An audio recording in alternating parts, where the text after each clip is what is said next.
Hello मेरे साथियों, ये है महेश बरनावल एनसीईआरटी बुक। इसमें पढ़ने वाले हम अध्याय 3 भारत का भौतिक स्वरूप, जिसमें हम स्टेप बाय स्टेप भौतिक स्वरूप का पार्ट 1 लेके आए हैं, जिसमें आज हम भारत का भौतिक स्वरूप पढ़ेंगे। भारत का भौतिक स्वरूप, चलिए हम वीडियो स्टार्ट करते हैं। इसी के साथ भारत का भौतिक स्वरूप। भारत विभिन्न स्थल आकृति वाला एक विशाल देश है। यहाँ पर हर प्रकार की भू आकृतियाँ पाई जाती है। पर्वत, मैदान, मरुस्थल, पठार, द्वीप समूह पाए जाते हैं। भारत का वर्तमान भौतिक स्वरूप तैयार होने में करोड़ों वर्ष लगे और लंबे अवधि में भूगर्भीय हलचलों के साथ साथ बाह्य शक्तियों जैसे अपक्षय, अपरदन, निक्षेपण की भी महत्वपूर्ण भूमिका रही है। इसकी भी महत्वपूर्ण भूमिका रही है। देश के लगभग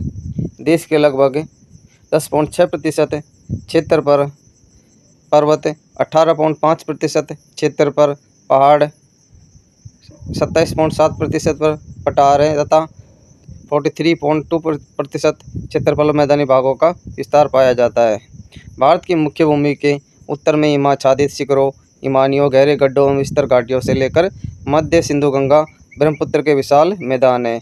पश्चिम में मरुस्थल, दक्षिण में पठारी भाग तथा तटीय मैदान इसकी प्रमुख भू आकृतियाँ है। भारत की भू आकृतिक उप इकाइयाँ। भारत की कुछ भू आकृतिक उप इकाइयाँ है, जैसे हिमालय पर्वत। हिमालय पर्वत में जो पश्चिमी हिमालय, पूर्वी हिमालय, उत्तरी हिमालय आते हैं। हमारी दूसरी उप इकाई है विशाल मैदान। विशाल मैदान में उत्तरी विशाल मैदान, पूर्वी मैदान, असम का मैदान, थार मरुस्थल पाया जाता है। मध्यवर्ती उच्च भूमि में क्या आ जाते हैं? उत्तरी मध्यवर्ती उच्च भूमि, दक्षिणी मध्यवर्ती उच्च भूमि, प्रायद्वीपीय पठार में आ जाता है उत्तरी दक्कन, दक्षिणी दक्कन, पूर्वी पठार, पश्चिमी पहाड़ियाँ, पूर्वी पहाड़ियाँ ये आ जाते हैं। तटीय मैदानों में पश्चिमी तटीय मैदान, पूर्वी तटीय मैदान आ जाते हैं। और द्वीप समूहों में लक्षद्वीप, अंडमान निकोबार द्वीप समूह आ जाते हैं। क्या आ जाते हैं? लक्षद्वीप, अंडमान निकोबार द्वीप समूह आ जाते हैं, जिसे हम 6 भागों के अनुसार 18 उप इकाइयों में बांटा गया है, जिसको हमारे भारत के मैप में भी दर्शाया गया है। जिसमें है जो हिमालय पर्वत में हम देख सकते हैं पश्चिमी हिमालय हमारा ये एरिया है जो हमारा पश्चिमी हिमालय में आता है। ये बाउंड्री बनी है पश्चिमी हिमालय में आता है। इसका पूर्वी हिमालय में ये वाला एरिया पूर्वी हिमालय के अंतर्गत आता है। उत्तर पूर्वी हिमालय में कौन सा एरिया आ जाता है? उत्तर पूर्वी हिमालय में हमारा ये वाला एरिया, यहाँ से लेके ये उत्तर पूर्वी हिमालय में हमारा ये वाला एरिया आ जाता है। इसके अलावा विशाल मैदान है, जैसे उत्तरी मैदान ये यूपी के पास का एरिया आ जाता है। तो उसके बाद में पूर्वी मैदान आ जाता है। असम का मैदान आ जाएगा। थार मरुस्थल ये राजस्थान का एरिया है, जो थार मरुस्थल कुछ गुजरात के एरिया लेके थार मरुस्थल का एरिया। जब मध्यवर्ती उच्च भूमि में दो भागों में बांटा गया, उत्तरी मध्यवर्ती उच्च भूमि और दक्षिणवर्ती मध्य भूमि में बांटा गया है। इसके अलावा प्रायद्वीप पठार में है उत्तरी दक्कन पठार, दक्षिणी दक्कन पठार। जैसे उत्तरी दक्कन पठार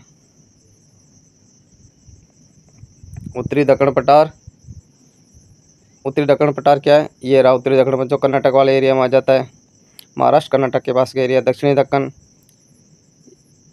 ये महाराष्ट्र ये कर्नाटक में आ जाता है।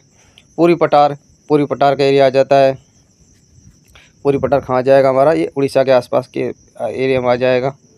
पश्चिमी पहाड़ियाँ आ जाएंगी, जो कर्नाटक के पास में पूर्वी पहाड़ियाँ यहाँ पर आ जाएंगी। हैदराबाद उड़ीसा के पास का एरिया। तटीय मैदान पश्चिम तटीय मैदानों में कौन सा एरिया आ जाता है? ये समुद्री एरिया आ जाता है, हमारे कर्नाटक से लेकर केरल तक का एरिया। पूर्वी तटीय मैदानों में ये आंध्र प्रदेश से तमिलनाडु तक का एरिया पूरी तटीय मैदान आ जाता है।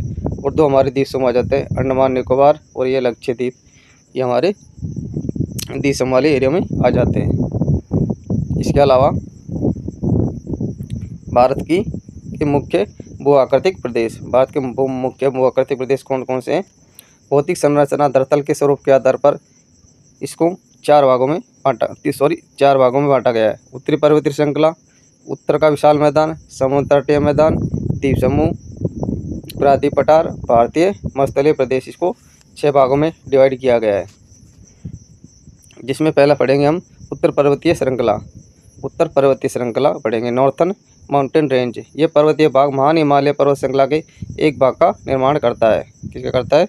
महान हिमालय के एक भाग का निर्माण ये करता है। भारत की उत्तरी सीमा पर विस्तृत हिमालय पर्वत भूगर्भिक रूप से युवा नवीनतम बनावट के दृष्टिकोण से बलित विश्व की निम्नतम मोड़दार पर्वत श्रृंखला है। हिमालय की उत्पत्ति भारतीय प्लेट यूरेशियन प्लेट के टकराव से हुई है। हिमालय का निर्माण एक लंबे भूगर्भिक ऐतिहासिक काल के दौरान संपन्न हुआ। इसके निर्माण के संबंध में कोबर का भूसन्निधि सिद्धांत एवं अमेरिकी भूवैज्ञानिक इसके निर्माण में कोबर का भूसन्निधि सिद्धांत जियो साइक्लिन थ्योरी एवं अमेरिकी भूवैज्ञानिक हैरी हेस का प्लेट विवर्तनिक सिद्धांत प्लेट टेक्टोनिक सिद्धांत सर्वाधिक मान्य है। कोबर ने भूसन्निधियों को पर्वतों का पालन कहा है। क्या कहा है? पर्वतों का पालन कहा है। ये लंबे संकरे एवं चिलचिले जलीय भाग है। कोबर के भूसन्निधि सिद्धांत के अनुसार आज से 7 करोड़ वर्ष पूर्व हिमालय के स्थान पर 33 भूसन्निधि थी, जो उत्तर के अंगारा लैंड भूभाग को दक्षिणी गोंडवाना लैंड से पृथक करती थी। इन दोनों के अवसाद 33 भूसन्निधि में जमा होते रहे। क्या होते रहे? 33 भूसन्निधि में जमा होते रहे। इन अवसादों का क्रम अवतलन होता रहा। इसके परिणाम स्वरूप दोनों संलग्न अग्र भूमियों में दबाव जनित भूसंचलन उत्पन्न हुआ, जिससे क्यूनल हिमालय काराकोरम श्रेणियों का निर्माण हुआ। हिमालय की सभी श्रृंखलाओं का निर्माण अल्पाइन भूसंचलन के कारण हुआ।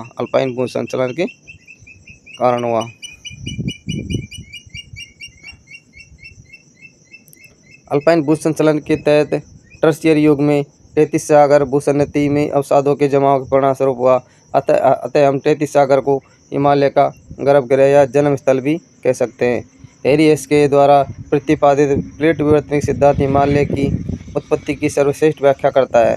इसके अनुसार लगभग 7 करोड़ वर्ष पूर्व उत्तर में यूरेशियन प्लेट की और भारतीय प्लेट उत्तरी पूर्वी दिशा में गतिशील हुई। 2-3 करोड़ वर्ष पूर्व ये भूभाग अत्यधिक निकट आ गए, जिससे 33 के अवसादों में वलय पड़ने लगा। हिमालय का उत्पादन आरंभ हो गया। क्या हो गया? हिमालय का उत्पादन आरंभ हो गया।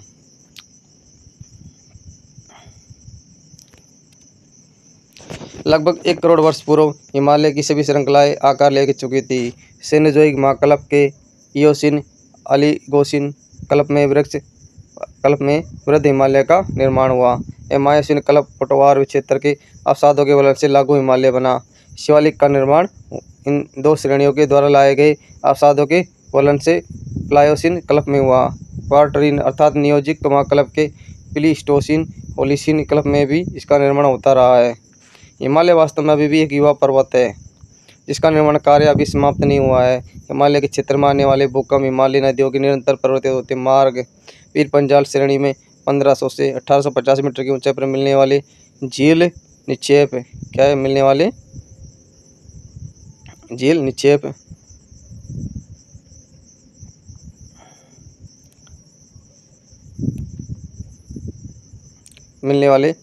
निक्षेप करेवा हिमालय के उत्थान के अभी भी जारी रहने की संकेत करते रहते हैं। करेवा क्या होता है? करेवा जम्मू कश्मीर राज्य में पीर पंजाल श्रेणियों के पार्श्व में 1500 से 1800 मीटर ऊंचाई पर मिलने वाले झीलीय निक्षेपों को करेवा के नाम से जाना जाता है। कश्मीर घाटी के करेवा निक्षेपों में लिग्नाइट प्राप्त होने के संकेत भी मिले। भारत की उत्पत्ति सीमा पर विश्व की सबसे ऊंची एवं पूर्वी पश्चिम में विस्तृत सबसे बड़ी पर्वतमाला है। यह विश्व की निम्नतम मोड़दार पर्वत श्रेणी है। इस पर्वत श्रेणी के पश्चिमी भाग में नंगा पर्वत स्थित है। कौन सा पर्वत स्थित है? नंगा पर्वत है। नंगा पर्वत के निकट पूर्वी भाग में मिसमी पहाड़ी या नामचा बरवा के निकट 2 तीखे अक्ष संघीय मोड़ हेयरपिन टर्न की भांति मिलते हैं। ये मोड़ प्रायद्वीप पठार भाग के उत्तरी पूर्वी दबाव के कारण निर्मित हुए हैं। हिमालय की पर्वत श्रेणियाँ प्रायद्वीप पठार और उत्तल एवं तिब्बत की ओर अवतल हो गई है। पश्चिम से पूरब की ओर पर्वतीय भाग की चौड़ाई घटती जाती है, किंतु ऊंचाई बढ़ती जाती है एवं ढाल भी तीव्र होता जाता है। पर्वत श्रृंखला जब विभिन्न युगों में भिन्न भिन्न प्रकार के लंबी सकड़ी पर्वतों का विस्तार समांतर रूप से पाया जाता है तो उसे पर्वत श्रृंखला कहा जाता है। क्यूनुल, काराकोरम, हिंदुकुश, पामीर घाट के अंग है। हिमालय के मुख्य चापाकार रूप में पश्चिम से पूर्व में ब्रह्मपुत्र नदी तक स्थित है। इसकी लंबाई 2500 किलोमीटर तथा औसत ऊंचाई 150 से 400 किलोमीटर के आसपास है। हिमानी या हिमनद पृथ्वी की सतह पर विशाल आकार की गतिशील बर्फ की राशि को हिमानी या हिमनद कहा जाता है, जो अपने भार के कारण पर्वतीय ढालों का अनुसरण करते हुए नीचे की ओर प्रवाहित होते हैं। हिमालय के विभिन्न भागों में हिमरेखा की ऊंचाई भिन्न भिन्न पाई जाती है, परंतु औसत हिमरेखा की ऊंचाई पश्चिम हिमालय प्रदेश में 3500 मीटर एवं पूर्वी हिमालय में 2500 मीटर की ऊंचाई पाई जाती है। अधिकांश हिमनद 4 से 5 किलोमीटर लंबे तथा 1.5 से 4 किलोमीटर चौड़े हैं। इनकी मोटाई भी अधिक होती है। ये प्रतिदिन 8 से 10 सेंटीमीटर से लेकर 30 सेंटीमीटर तक फिसल जाते हैं। हिमालय के हिमनद के पिघलने की गति सर्वाधिक है। गंगा नदी का उद्गम स्थल गंगोत्री ग्लेशियर तेजी से पिघल रहा है। मिलाम हिमनद उत्तराखंड के कुमायूं का क्षेत्र में स्थित एक प्रमुख हिमनद है, जिसे शारदा एवं काली गंगा नदियों का उद्गम कहते हैं। हिमालय के प्रमुख हिमनद कौन कौन से? सियाचिन हिमनद काराकोरम में अवस्थित है। इसकी लंबाई 76 किलोमीटर है। बाल्टोरा हिमनद है जो काराकोरम में, इसकी लंबाई 58 किलोमीटर है। स्पार काराकोरम में, इसकी लंबाई कितनी है? 61 किलोमीटर है। बियाफो काराकोरम में, इसकी लंबाई कितनी है? 59 किलोमीटर है। बातुरा काराकोरम में 58 किलोमीटर लंबा है। चोलुंगमा काराकोरम में 50 किलोमीटर लंबा है। खुरदोला भी काराकोरम में, इसकी लंबाई 41 किलोमीटर है। कुनियांग काराकोरम में जो जम्मू का 24 किलोमीटर में स्थित है। रिमोखाया कश्मीर में, जो इसकी लंबाई कितनी है? 40 किलोमीटर है। कितनी है? 40 किलोमीटर है। इसकी लंबाई कितनी है? 40 किलोमीटर है। इसके अलावा पुनमहा भी कश्मीर में, जिसकी लंबाई कितनी है? 27 किलोमीटर है। गंगोत्री कुमायूं में, इसकी लंबाई 26 किलोमीटर है। केदारनाथ उत्तराखंड में, इसकी लंबाई 14 किलोमीटर है। जम्मू सिक्किम में, जो इसकी लंबाई 25 किलोमीटर है। मिलाम कुमायूं में, इसकी लंबाई 19 किलोमीटर है। कंचनजंगा नेपाल सिक्किम में स्थित, इसकी लंबाई 16 किलोमीटर के आसपास है। इसमें जो 8 है जो काराकोरम में पाए जाते हैं। 8 सियाचिन, बाल्टोरी, स्पार, बियापो, बालोतरा, चोलुंगमा, खरदोला, कुनियांग, ये 8 है जो काराकोरम में अवस्थित है।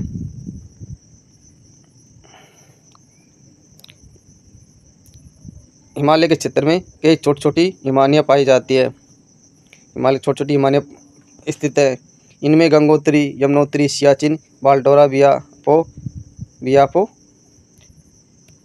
बातुरा प्रमुख है। चोराबाड़ी ग्लेशियर उत्तराखंड के रुद्रप्रयाग जिले में केदारनाथ मंदिर से 4 किलोमीटर उत्तर में स्थित है। इस ग्लेशियर के पिघलने से एक झील का निर्माण हो गया है, जिसे गांधी सरोवर के नाम से भी जाना जाता है।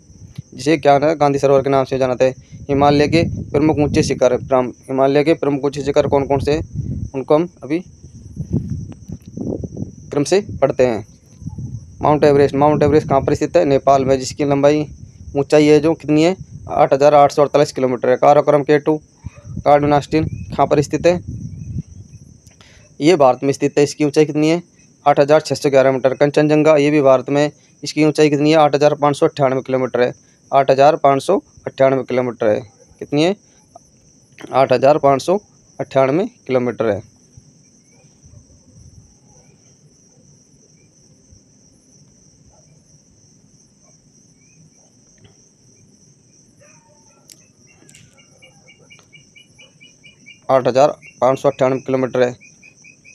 मकालू कहाँ है?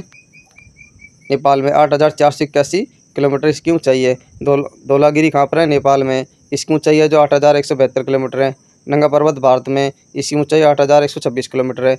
अन्नपूर्णा भारत में 8,078 किलोमीटर है। इसकी ऊंचाई कितनी है 8,838 किलोमीटर। नंदा देवी कहाँ है भारत में 7,817 किलोमीटर है। कामेत पर्वत कहाँ है भारत में जिसकी ऊंचाई 7,756 किलोमीटर है। नामचा बरवा अरुणाचल प्रदेश भारत में स्थित है, इसकी ऊंचाई कितनी 7,756 किलोमीटर है। गुरुला माधाता कहाँ पर तिब्बत में 7,728 किलोमीटर इसकी ऊंचाई है। एक माउंट एवरेस्ट और गुरुला माधाता, ये दो पर्वत है जो अपने देश भारत से बाहर, बाकी सभी भारत में पाए जाते हैं, इतना हम ध्यान रख सकते हैं। हिमालय के समांतर हिमालय के समांतर संरचनात्मक भाग वलयों की तीव्रता एवं निर्माण की आयु के आधार पर, वलय की तीव्रता निर्माण आयु के आधार पर इसको 4 भागों में बांटा गया। ट्रांस हिमालय, तिब्बत का क्षेत्र, पर्वत हिमालय, महान हिमालय, लघु हिमालय, मध्य हिमालय, बाह्य हिमालय, उप हिमालय या शिवालय के हिमालय, 4 भागों में इसको समांतर संरचनात्मक दृष्टि से इसको बांटा गया है। हम पहले पढ़ देते हैं ट्रांस हिमालय तिब्बत हिमालय श्रेणी। ट्रांस हिमालय श्रेणी महान हिमालय का उत्तरी भाग है। महान हिमालय क्या है? ये उत्तरी भाग है। इस श्रेणी का निर्माण अवसादी शैलों से हुआ है। किससे हुआ है? अवसादी शैलों से हुआ है, जहाँ टर्सरी तृतीय युग से लेकर कैम्ब्रियन युग तक की शैलें पाई जाती है। यह श्रेणी सतलज, सिंधु, ब्रह्मपुत्र, सांगब जैसी पूर्ववर्ती नदियों को जन्म देती है। यह उत्तर में ट्रांस हिमालय महान हिमालय से इंडो सांगपो सच्चर जोन या हिंज लाइन के द्वारा अलग होती है। इसके अंतर्गत काराकोरम, लद्दाख, जास्कर, कैलाश पर्वत श्रेणियाँ पाई जाती है। काराकोरम श्रेणी को एशिया की रीढ़ कहा जाता है। इस श्रेणी में भारत की सर्वोच्च पर्वत चोटी K2 गार्डविन ऑस्टिन 8,611 मीटर स्थित है।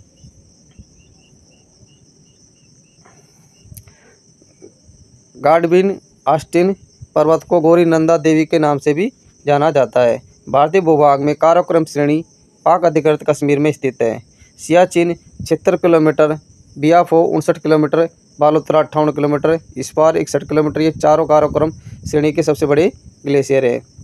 विश्व की सर्वाधिक तीव्र ढाल वाली चोटी राकापोशी लद्दाख श्रेणी में स्थित है। काराकोरम श्रेणी में पश्चिम में पामीर की गांठ से मिल जाती है, जबकि दक्षिण पूर्व की ओर यह कैलाश श्रेणी के रूप में विस्तृत है। इस श्रेणी के दक्षिण में लद्दाख श्रेणी सिंधु नदी इसकी सहायक श्योक नदी के विभाजक रेखा का कार्य करती है। सिंधु नदी जास्कर लद्दाख श्रेणी के मध्य बहती है, जो बुंजी नामक स्थान पर लद्दाख श्रेणी को काटकर भारत के सबसे गहरे गॉर्ज 5,200 मीटर का निर्माण करती है।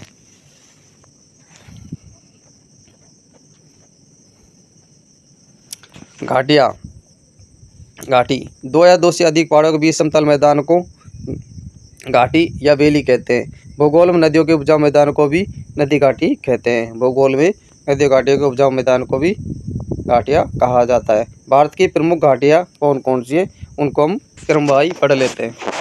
चुम्बा घाटी, चुम्बा घाटी प्रमुख पर्यटक स्थल इस घाटी में अवस्थित है। नाथुला दर्रा, जलबला दर्रा जो कहाँ पर स्थित है? सिक्किम में स्थित है। इसी घाटी में स्थित है। कांगड़ा घाटी, कांगड़ा प्रमुख सांस्कृतिक एवं पर्यटन स्थल धर्मशाला इसी घाटी में स्थित है, जो कहाँ पर स्थित है? हिमाचल प्रदेश में। मालना घाटी, ये हिमालय प्रदेश में छोटा यूनान के रूप में प्रसिद्ध है। स्पीति घाटी बौद्धों का प्रसिद्ध ताबो मठ इसी घाटी में अवस्थित है। पांगा घाटी, पंगवाल भूटिया जनजातियों का आवास क्षेत्र है। कुल्लू घाटी या धौलाधर पीर पंजाल श्रेणियों के मध्य अवस्थित है, जिसे देवता की घाटी भी कहा जाता है। सांगला घाटी हिमाचल प्रदेश में स्थित है। इसे बासपा घाटी के नाम से भी जाना जाता है। ये चारों ओर से पर्वतीय चोटियों से घिरी हुई है। हमारी 8वीं है पार्वती घाटी। हिमाचल प्रदेश के कुल्लू में स्थित यह घाटी हिंदू सिख तीर्थ यात्रियों के मणिकर्ण शहर जाने के लिए मार्ग प्रदान करता है।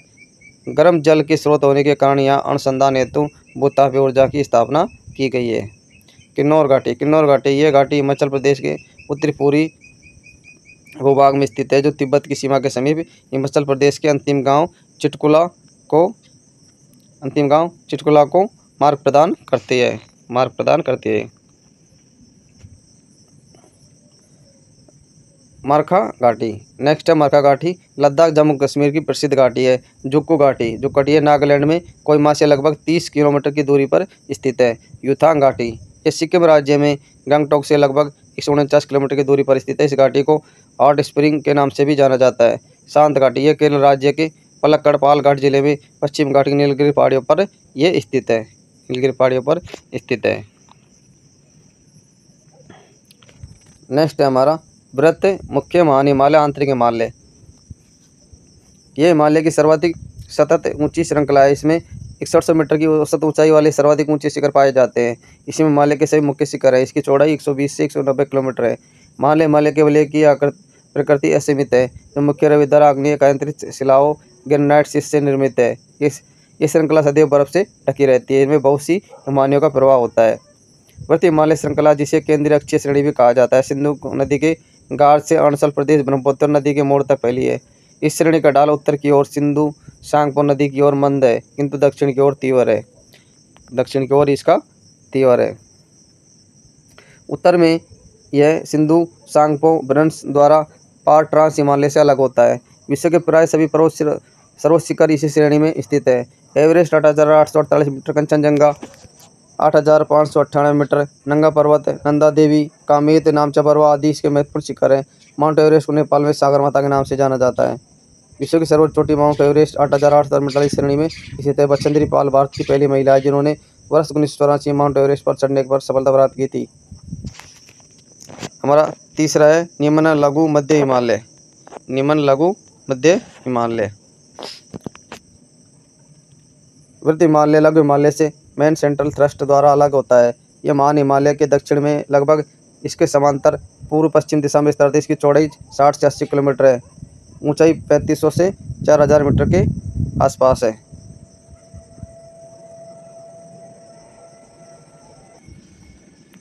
हिमालय की सबसे छठी पर्वत श्रृंखला, इसी श्रृंखला का निर्माण अत्यधिक संपीड़न या पर्वतीय शैलों से हुआ है।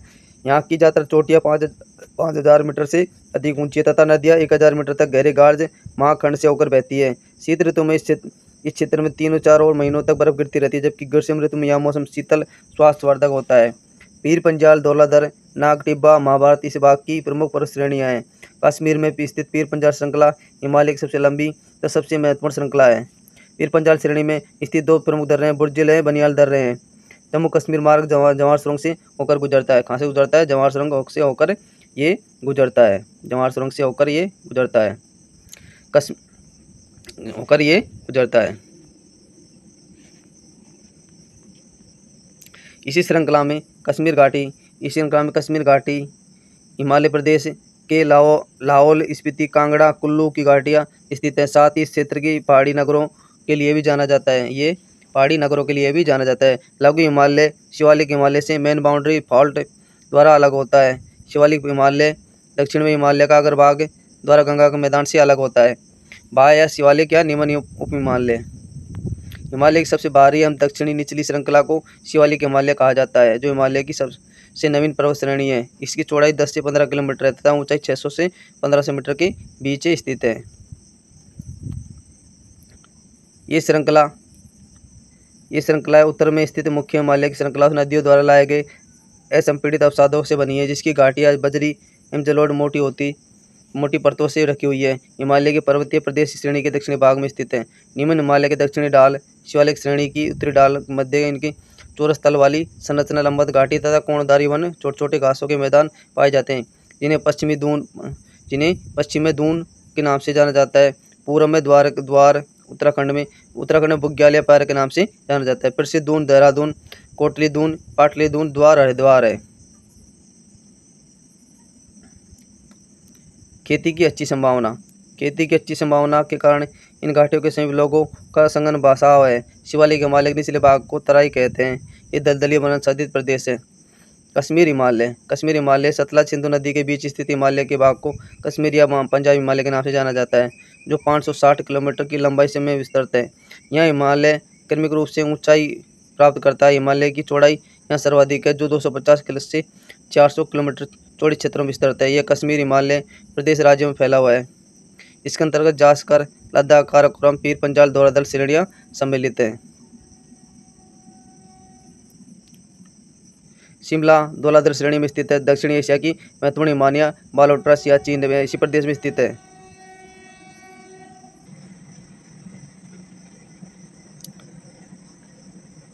दक्षिण एशिया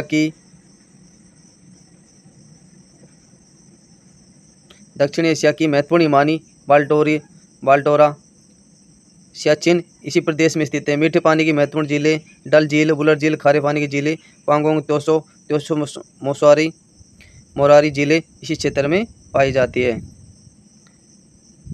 दोस्तों आज के क्लास में इतना ही। हम इसी चैप्टर के अगले सेकंड भाग में अध्ययन करेंगे, जिसमें हमने जो कहाँ पर प्रति हिमालय, लघु हिमालय तक पढ़ लिया था। हम अगले चैप्टर में बाह्य या उप शिवालिक हिमालय से आगे पढ़ना शुरू करेंगे। फ्रेंड्स, हमारा सेशन आपको कैसा लगता है? महेश अग्रवाल की जो हमने सीरीज शुरू कर रखी है बुक की, जिसमें भारत के भौतिक स्वरों के बारे में पढ़ रहे हैं, जिसमें हमें जो अभी है जो हिमालय के बारे में आज हमने पढ़ा है, एक हिमालय रह गया है, उसको कल ही क्लास में पढ़ते हैं। उसके बाद पर्वत, पठार, नदियाँ, वो है सारे हम इस चैप्टर में कवर करेंगे। ये था भारत का भौतिक स्वरों का पहला भाग, जिसमें जो हमने आज पढ़ा। कल हम दूसरी क्लास में फिर मिलेंगे। आज के लिए इतना ही। तब तक के लिए इजाज़त दीजिए, मिलते हैं हम अगले वीडियो में। थैंक यू, धन्यवाद।